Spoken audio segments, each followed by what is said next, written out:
Nangatagak ang mga dagkong bato padulong sa dalan sa Don Marcelino, Davao Occidental tungod sa pagdahili sa yuta resulta sa nasinating pagulan.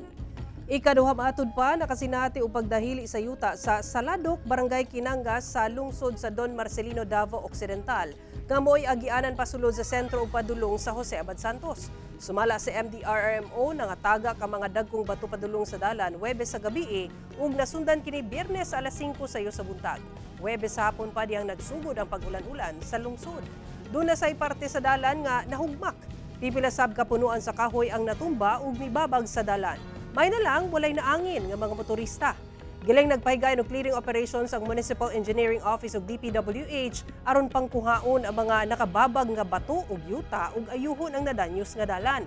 Alas 12 sa udto karong adlaw dihang naagian na og mga sakyanan ang maong dalan. Nakasinati gihapon karon og pagpanaligsik sa Don Marcelino nga epekto sa easterlies. Hinuon walay gipatuman nga suspensyon sa klase ug trabaho.